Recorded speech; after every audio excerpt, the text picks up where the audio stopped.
This is Democracy Now! I'm Amy Goodman with Juan Gonzalez. Well, we're spending the rest of the hour on press freedom and threats to journalists around the globe. In the Philippines, American journalist and indigenous and environmental rights activist Brandon Lee remains in critical condition more than 4 weeks after being shot multiple times outside his home in the northern Philippines in early August. Lee was shot at least 4 times in the back and face on August 6th, and what his family and advocates say was an attempt by the Philippine government to kill him. Now they're calling for the U.S. Embassy in the Philippines to protect Lee as he recovers in the hospital, fearing another attack.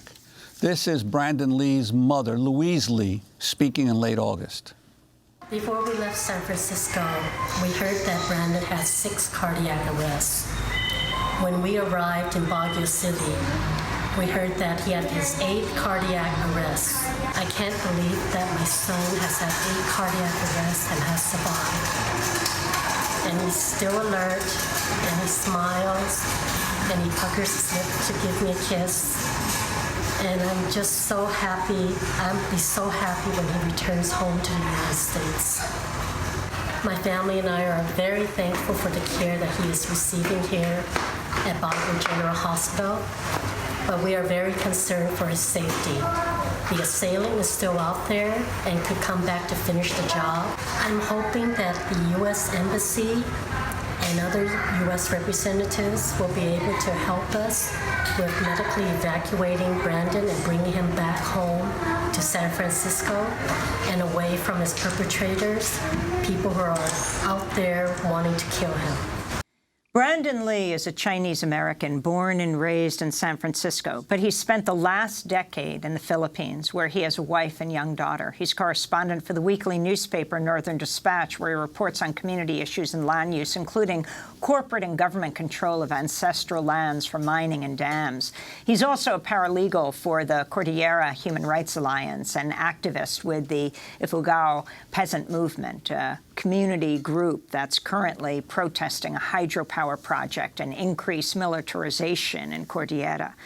Lee's editor at Northern Dispatch told the Committee to Protect Journalists that he's been targeted for this work since 2015, facing relentless surveillance from Filipino President Rodrigo Duterte, his government. The Guardian reports he had been labeled an enemy of the state on social media before the shooting. For more, we go to San Francisco. We're joined by 2 guests. Matt Haney is a San Francisco supervisor who led a fact-finding delegation to the Philippines last week to investigate the attack on the American journalist and activist Brandon Lee. And Raquel Redondiez is a member of the San Francisco Committee for Human Rights in the Philippines and a friend of Brandon Lee, visited Brandon in the hospital with Supervisor Matt Haney last week. Supervisors in San Francisco are like city council members. Supervisor Matt Haney, you led this delegation. Why did you go from San Francisco to the Philippines, and what did you find? Well, we went first and foremost to visit Brandon. Brandon is a San Francisco resident. He grew up here. He went to public schools here. And we had been deeply concerned about his well-being. A couple weeks ago, before we went, I authored a resolution really condemning some of the things that are happening and the human rights abuses in the Philippines. And then shortly thereafter, one of our own, Brandon, was shot in this attempted assassination. So we wanted to go out and visit him. We wanted to bring him gifts. We wanted to bring him our love and solidarity from San Francisco. And we wanted to learn of his condition and what we could do to support him. We also wanted to learn about the broader human rights situation in the Philippines. I represent a district that has a very large Filipino community in south of Market, and many of my residents that I represent are impacted. And we're concerned. There's a long history of people around the world really standing up for human rights and democracy in the Philippines. And so I wanted to make sure that we did whatever we could to not just support Brandon, but to support the Filipino people. And Matt Haney, when you got a chance to talk with him, talk about what you learned about the actual assassination attempt. This was in his home that he was attacked. Could you talk about that somewhat? This was at his home. He has a young daughter who was there at the time. He was going out in his backyard to feed his dogs. and he was shot multiple times. He has 3 bullets that are still inside his body, one near his spine and one in his face. He has no doubt that this was the Philippine army that targeted him. We got to meet with his colleagues and his family and his friends while we were there. They told us that a number of them were also visited by the army on this same day, but they weren't home. He had experienced escalating threats to his life from the military in the lead up to the assassination attempt. So this is in a context in which Brandon has been deeply involved in fighting for the rights of indigenous people in the Philippines, human rights, defending their natural resources, particularly against a proposed dam in the area where he works. And he and his colleagues and his friends feel very confidently that this was from elements connected to the Philippine government. The police have told the family that they believe that it was Brandon's friends that actually did this, which is an absurd thing from what we saw and everyone we talked to. So he's still very much I want to turn to Brandon in his own words. I mean, this is over a year ago. In a video message released in July 2018, of course, before the assassination attempt, he talked about the threats and harassment he and his colleagues were confronting.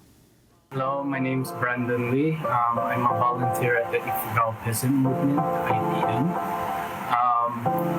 For us, we have been harassed, intimidated, threatened, with death threats, vilified, attacked, under surveillance constantly since 2010. This has a lot of it has to do with us defending the land, life, and resources of indigenous So that's Brandon Lee over a year ago, before he was shot.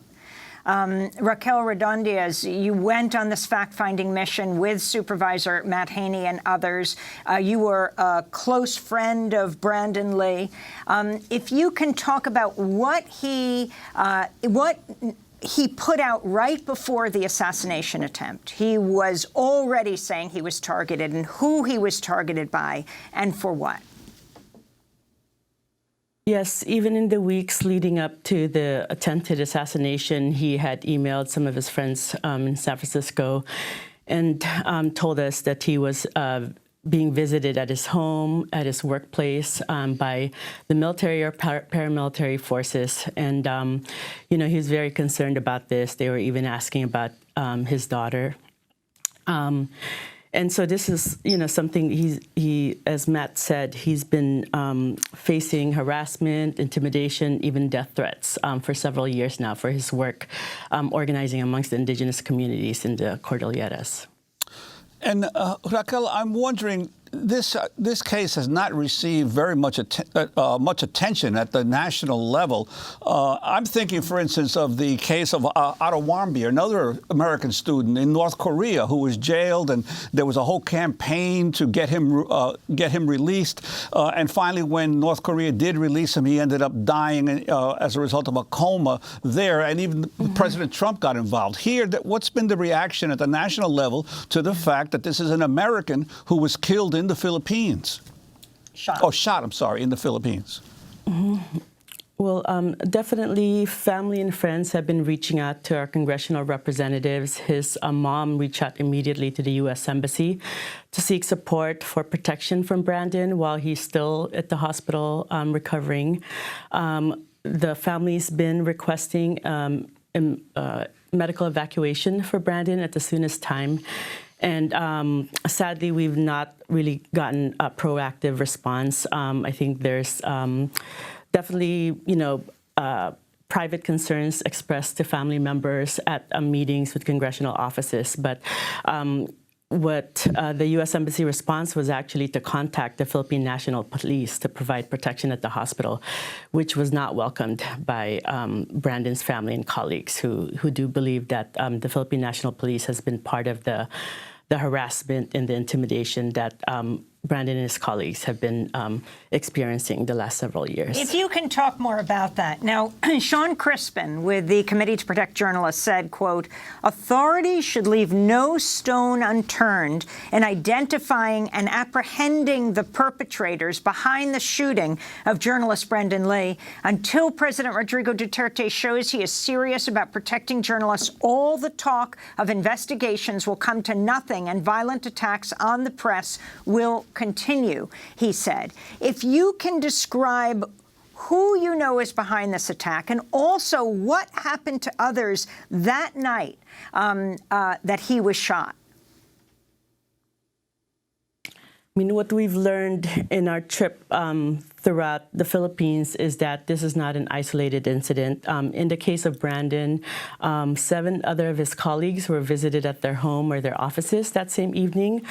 Fortunately for them, none of them were home, and it was only Brandon that was home at the time. And so the other colleagues did not suffer his fate. But throughout the Philippines, what we've heard is that where there are communities organizing and resisting the president's build, and kill development policy, the military is deployed against them to harass them, to intimidate them, and even to forcibly evacuate them, communities from their ancestral domains.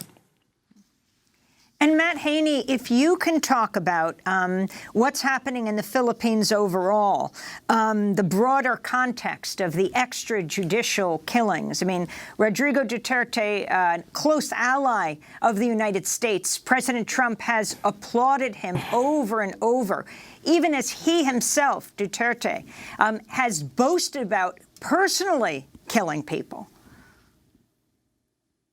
I mean, it's an awful situation throughout the country.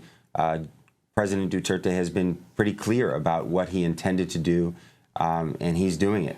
He's said that if you are a do-nothing, if you are somebody who's a rebel or a communist, someone who's involved with drugs, that he will kill you. And shockingly, there have been tens of thousands of people who have been killed by the Philippine government, some under this banner of the war on drugs, which we found was simply a war on the poor. In many cases, people were killed simply because they were living in a certain place and at the wrong place in the wrong time.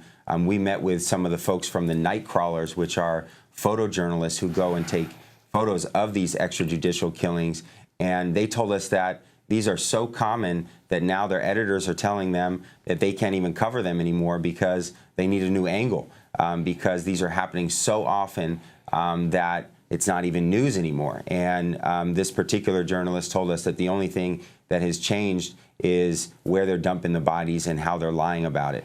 And so this is a policy of the Philippine government to target and assassinate people they view as their enemies.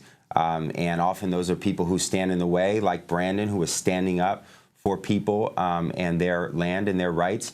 But sometimes it's just people who are poor who they can then say this person was involved with drugs or whatever it is, and are being targeted for assassinations. And it seems that the U.S. government not only is not speaking out on this, but continuing to provide hundreds of millions of dollars in military aid to the Philippine military, and there hasn't been attention to this by the Congress. You know, we've been calling for a hearing. We've been calling for our representatives here to speak out, not just on Brandon's case, but on the broader human rights situation in the Philippines. Raquel Redondiez, I wanted to ask you that there's been a lot of emphasis on covering what's happened with Duterte and the drug war, but not so much the government's war against environmental activists. The one report by Global Witness says that 30 people have been killed since Duterte became president, environmental activists, about 20% of all the environmental activists killed across the world. Yeah, the reality is that the Philippines is still very rich in natural resources. And again, this is stories we've heard in the north, but also from indigenous communities in the south, in Mindanao, where it's still under martial law. And what we have is, whereas a lot of communities have already been devastated by logging corporations and agribusiness who are, utilizing their fertile land. Now, many multinationals, mining corporations are really looking to push them out of their ancestral domain so that they can take the natural resources from the ground.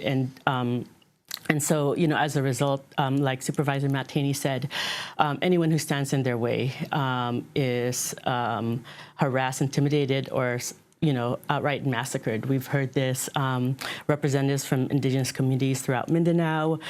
We've heard this from school communities, students and teachers who are being forcibly evacuated from their schools because the government does not want them to learn how to read, how to write, how to stand up for their rights.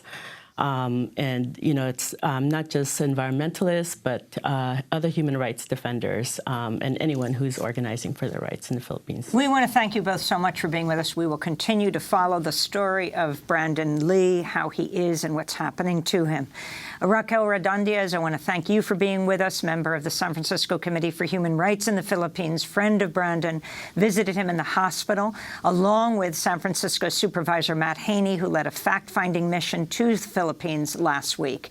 This is Democracy Now! When we come back, we're going to talk about another American journalist and activist, Shwari Amoyele.